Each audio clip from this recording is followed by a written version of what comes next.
Kristen Oaks-White. And I'm Avery Davidson. Thank you for joining us for This Week in Louisiana Agriculture, the only TV show bringing Louisiana farmers and consumers together each week.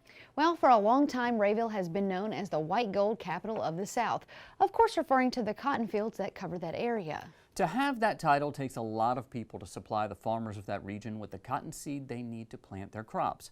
This week, TWILA's Carl Wiggers introduces us to one of those men who had a lot to overcome, but with help, made it back to the field this season. Matt Branch grew up in a family of farmers. That's why he loves his job in the same industry today.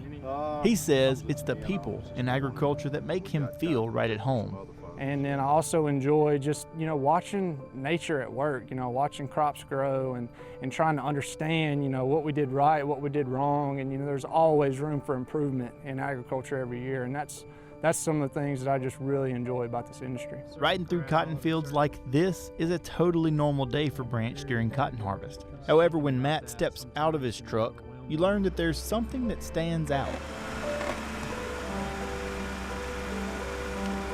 This titanium prosthetic leg is the result of a terrible duck hunting accident that happened just 10 months ago in Mississippi. As we were standing around packing up our gear and everything, I'd put my gun down in the back of the four-wheeler, or Polaris Ranger is actually what it was, and I'd left a shell in the chamber. It was my fault. I completely forgot to unload it, that morning. And when we were loading up, the dog jumped up in the back of the Ranger, and it couldn't have been another second or two after he jumped in there that the gun went off. And we didn't immediately realize a gun went off. It didn't sound like a gunshot, it sounded more like a firework. And I just remember looking down and seeing a big hole in the bed of the Ranger, and that hole was directly next to my left leg. And immediately I realized what had happened, that I had been shot. I didn't know how bad it was because I didn't feel it, to start with. And I went to take a step back to get a better look, and my leg didn't move.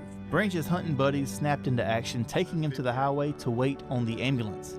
He was then rushed to a hospital in Jackson, Mississippi, where doctors fought to keep him alive. They did everything they could to save my life. Obviously, they had to take my left leg at the hip in order to do that, which was difficult to process, but I'm just glad I'm here today and able to be alive and share my story with people. While Branch did lose his left leg, they didn't take his sense of humor. You don't see this every day. Driving Branch throughout his recovery was his will to compete like he did playing football, and his young son waiting for him at home. He was probably 1.5 at the time the accident happened.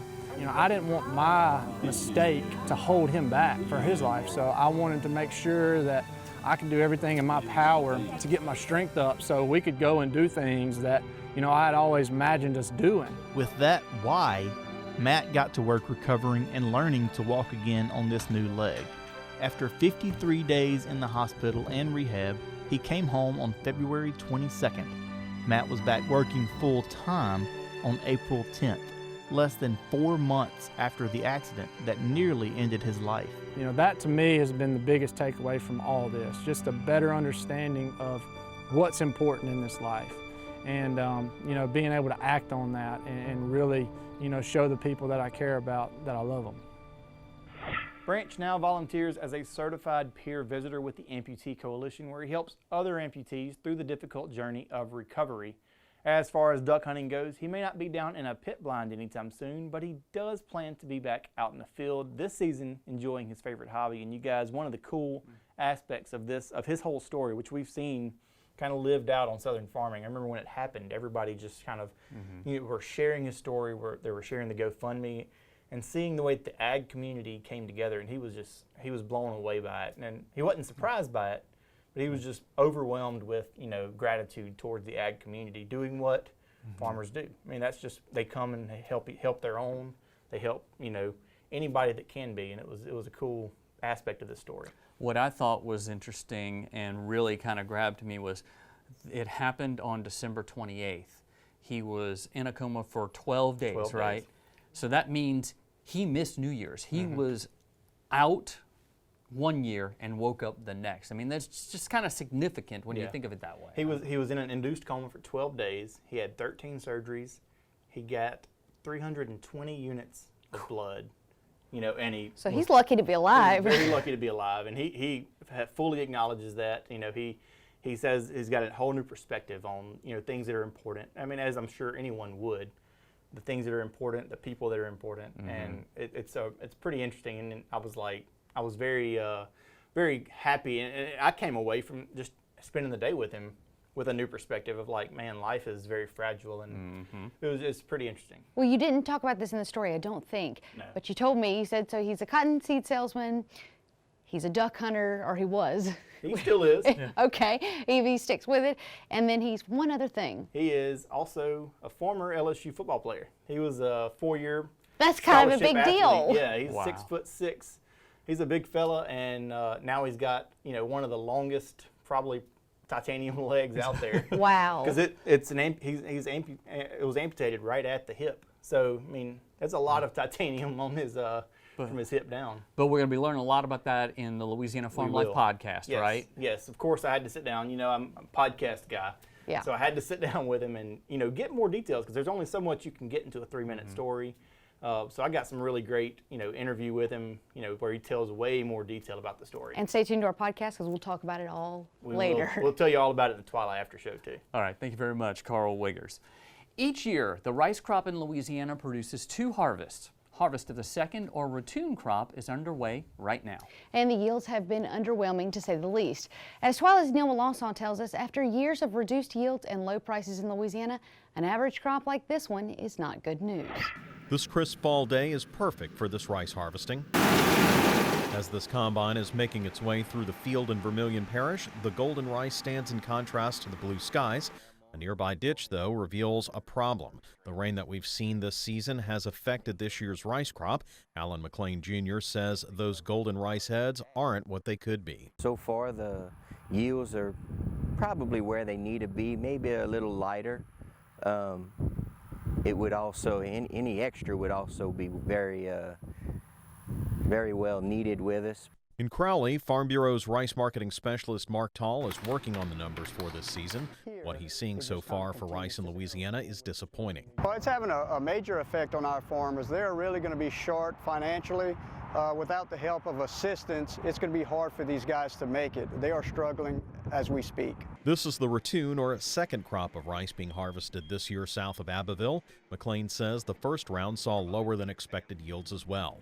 Between all of the weather that going through for the growing period, hurricane, couple heavy rain events, it just kind of didn't allow the rice to flower and yield like we were expecting.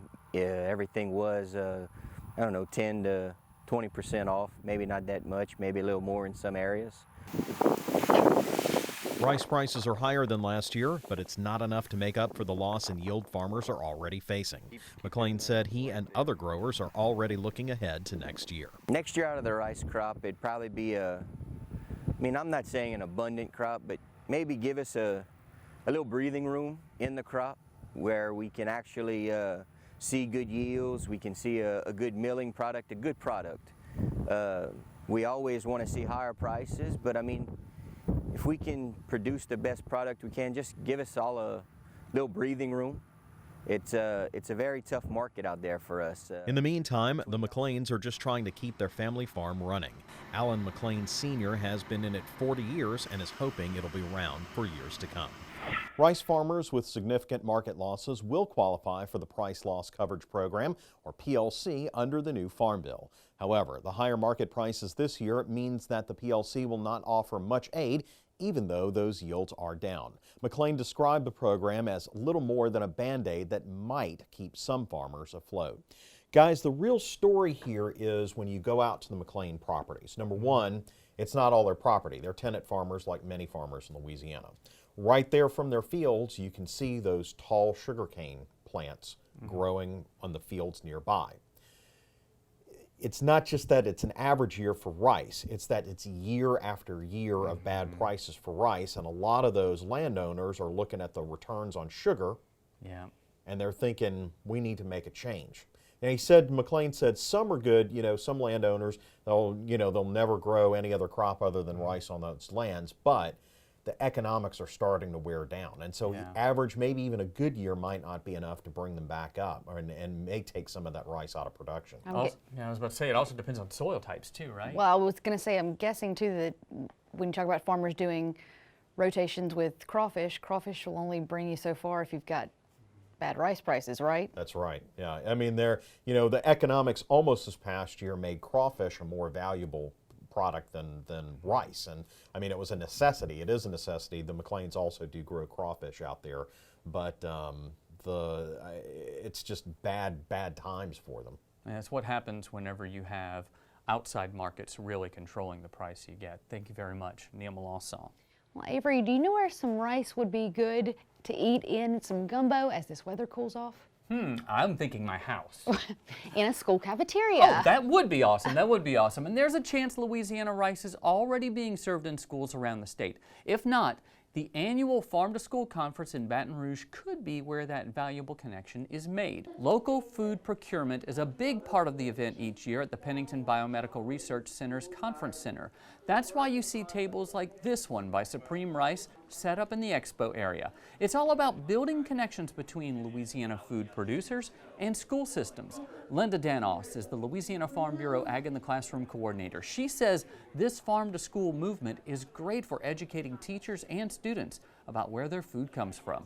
The farm to school movement is such an important movement just to make that connection to our students and their food and where it comes from, that it doesn't really come from a grocery store. There are people that are growing their food for them. And so I think farm to school helps to make that connection and getting that locally sourced food into their school cafeterias. Louisiana Ag in the Classroom is a fantastic resource for teachers to find ways to implement agriculture into lesson plans and getting students interested in agriculture at a young age. Well, there's also a new way the Louisiana Ag in the Classroom program is helping teachers. It's a program in conjunction with Nutrient Ag Solutions called Seed Survivor. Seed Survivor is an interactive mobile classroom that will travel to schools across the state. In fact, 2 trailers will be crossing the state from November until March. The target audience for the program are 3rd and 4th grade students. If you'd like to learn more about Seed Survivor or have it visit your school, head on over to twilatv.org where we'll post a link to that where you can learn all about things ag in the classroom. Well, coastal erosion continues to be a problem for Louisiana, and a big rodent is partly to blame. In 2017, Nutria damaged nearly 6,000 acres of Louisiana's coastline. That's why a Louisiana company is working to reduce the nutria population. This brother and sister team are creating a market for nutria by using their meat for dog treats. Meet Cooper. Cooper has a pet human. Come on, boy, come on. Yes, his pet human is my partner, Kristen Oaks White. Believe it or not, they're both at the Raising Cane's Dog Park at Breck's Forest Park to help save Louisiana's coastline. How? By eating Marsh Dog dog treats. Hansel Harlan is the president of Marsh Dog, a company that makes dog treats out of nutria. At that time, I had a little terrier that had some food allergies, and I was unable to feed that terrier commercial feed because of the grains that they would put in it. So I was making my own food for my dog made out of turkey meat. And it was at that time that I had read one of the articles saying that the nutria is kind of like turkey, but we don't know what to do with the nutria. So I said, wait, why don't we make dog food and dog treats out of it? So how does Marsh Dog help Louisiana's coast? Well, this big rodent, the nutria, is an invasive species. They'll eat the vegetation, they accelerate coastal erosion, they displace other native species, and consume food sources that other species were using to survive. With 2 soft varieties made from nutria, brown rice, sweet potato, and cranberry, and 1 crunchy variety made with nutria and blueberry, Marsh Dog seems to be a hit with Cooper. Oh, a little treat. Oh. And his new friend King. You want one? Oh, good boy. Who just can't seem to get enough nutria. Okay. So, you and your dog can help save the coast with something you're already doing. Basically, they're able to spend $1 that they're already spending for a dog treat redirect that $1 to Marsh Dog treats, get a quality treat, and contribute in a small way to the preservation of Louisiana's wonderful ecosystem. But what happens if Marsh Dog is successful enough to create enough demand to rid Louisiana of the invasive nutria? Drive us out of business, please, because if we run out of nutria, Marsh Dog will have been more of a success than we would have ever been by growing to be a rich and famous company. You can find Marsh Dog treats at select pet stores around Baton Rouge. That said, like most things in this world, you can find them online, order them, and have them shipped right to your door. You'll find a link to Marsh Dog's website on our website, TWILATV.org. And Kristen, I got to ask you, since you went out there with me, you hung out with me at the dog park, what does Cooper think of the treats now that you're home, and what does Boss think about them? Well, I will tell you, like I told you on the story, I don't know if you included in the story, but he liked the blueberry crunchy ones a whole lot, and Boss will eat anything. He loves all of the flavors though. So took them all out. Yes, I wish they were bigger though, because Boss just literally swallows them whole. Yeah, Boss is a lot bigger than Cooper. Yes. So that explains it. 100-pound lab, so yeah, but he loved them. They got his seal of approval too. Well, with harvest season wrapping up, with the exception of sugarcane, that means it's another season in Louisiana. Not hurricane season, that's almost over. It's corn maze season, and there is no shortage of places to go in Louisiana to get in on the fun. From Dixie Maze Farms north of Shreveport to the maze at the Botanical Gardens at Burden in the heart of Baton Rouge. You could also travel to St. Helena Parish to find the Cajun Country Corn Maze. This week, TWILA's Jennifer Finley traveled with a Baton Rouge school group out to the country to take a stroll through Old MacDonald's farm. My name is Old MacDonald. Have you heard of that fella? I'm him. This is Cajun Country Corn Maze. We offer an experience and a learning experience for field trips and schools. We hope we can help you connect with where food comes from. All food comes from the farm. I'm an old corn farmer, raised corn for 30 years. This is a corn plant, and in Louisiana, farmers will plant corn in the end of February, all the month of March and into April. We noticed that the young today don't have a clue where food comes from. And so we're trying to help them connect with where food comes from. Now the corn is native to the Americas. They did not have it in Europe years ago. The Indians and the Incas were the first ones to figure out corn. A lot of you eat corn for breakfast. You may not realize it. How many of you like grits for breakfast? Grits are made from corn. How many people like Doritos? Doritos are made from corn. We have animals, farm animals for them to see and touch and pet.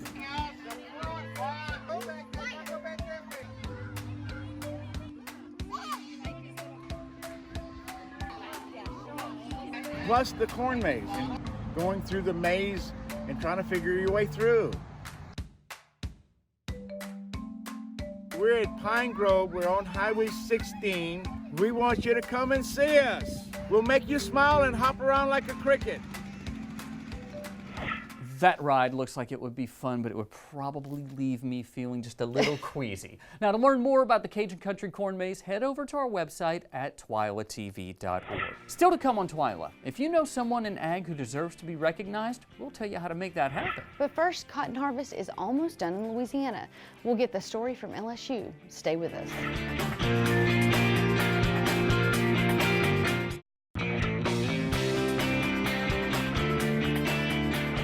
Louisiana cotton farmers have harvested most of their crop. According to the latest USDA crop progress report, 88% of the crop is in. Though recent wet weather has slowed farmers down in the final stretch of harvest, it has been a decent harvest season up until now. As TWILA's Craig Gautreaux shows us, less than ideal conditions hurt cotton early, but farmers are pleasantly surprised by the yields they've seen so far. While it's definitely not a bumper crop, Louisiana cotton yields are higher than expected. Wet growing conditions at the beginning of the season slowed the crop, but better conditions toward the end helped the crop get a needed boost, especially in North Louisiana. Surprising to me this year, I guess from a positive standpoint, as you move up the state, leave the central part of the state and go up north, yields are a little bit better, more consistent. Yields in the central part of the state suffered from wet conditions throughout much of the growing season. The crop struggled from the beginning and never caught up. Wet waterlogged conditions, cloudy weather, especially when we were in the scoring stage. We lost a lot of fruiting sites at that time. That had a big impact on what we had down on the lower part of the plant. Louisiana saw a significant increase in acreage this year, and it appeared that cotton was on its way back. But the high input costs associated with cotton and depressed prices are likely to see cotton acres decrease next year. As we kind of start to make plans for next year, I don't think we'll quite see that much. Number one is the price situation. We just cannot gain any momentum, getting that price of cotton up. One bright spot this year is the quality of cotton is good, which adds a few more pennies per pound to the farmer's bottom line. So far what we've seen, that's helped increase the price that the producer receives as well. So that's another positive. Not only getting the crop out, but a little bit bump on the fiber quality as well. Fromme believes farmers need to produce nearly 3 bales of cotton per acre in order to be profitable, and this is difficult simply because of unpredictable weather. With the LSU Ag Center, this is Craig Gautreaux reporting. Louisiana has 250,000 acres of cotton this year. That is well below the nearly 1 million acres grown in the state more than a decade ago. You still have time to nominate someone for the 2020 Louisiana Agriculture Hall of Distinction. Every year, the Louisiana Radio Network, Louisiana Farm Bureau Federation, and the LSU Ag Center recognize women and men who have made an impact on Louisiana agriculture. Last year, the selection committee inducted 4 people into the Hall of Distinction: Dr. Grady Coburn, Jack Hamilton, George LaCour, and Linda Zonbrecker. If you want someone you know to be one of the names announced March 26th of next year, visit our website at twilatv.org. We'll link you to the registration form you need to submit a nominee for the Louisiana Agriculture Hall of Distinction. Do it quickly. The deadline is November 22nd. Still to come on TWILA, we have another TWILA boost that will leave you all warm and fuzzy from the farm. Stay with us.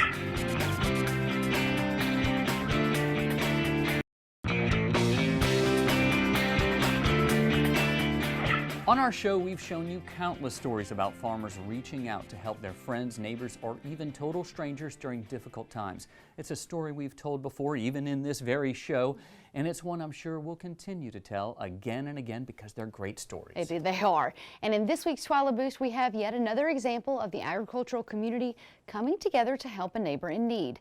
The Minnesota millennial farmer posted a video to his Facebook page from the cab of his combine as he helped a fellow farmer finishing harvesting of his soybean crop. He shared the video with the caption, "America's farmers are not what some people think." We had a neighbor who lost their dad here last week unexpectedly, and they've got a few hundred acres of muddy soybeans they need to get out. So another neighbor and us are out here. We've got 4 combines going. We're going to knock it out for them right away. We got the co-op up here with trucks. We're going to get these beans done. They don't even know we're out here. We're just getting it done for them because this is what America's farmers do for each other. This is who we are. When people talk about big, evil, greedy corporate factory farming, that's us. That's me. That's my family. That's our neighbors. This is big, evil, greedy corporate factory farming. People helping people. All right? We are still America's farm families, more proud than ever to do what we do, and that's provide the world with food, fiber, and fuel and help each other out. Now, so far that video has racked up more than 4 million views and 62,000 shares. To view more videos from the Minnesota millennial farmer, we posted a link to his page on our website at twilatv.org. And that's just yet another, like we talked about a few weeks ago, great example of farmers doing what farmers do. This could be 4,000,001, maybe 2, maybe 3 Yes, after this story is, because folks are going to be looking it up. That was today, and that it probably is going to rack up more at the end of the week. Well, that does it for this edition of TWILA. Be sure to join us next week when we'll have the latest on hemp rules and regulations in the state, plus a closer look at how mobile classrooms are connecting children to agriculture. Until then, you can watch all of our stories online at twilatv.org, and be sure to like us on Facebook, follow us on Twitter and Instagram. And you can also find all of these stories if you subscribe to our YouTube page, so go over there and make sure to get those notifications. For all of us here at TWILA, thanks for joining us. We hope to see you again right here next week.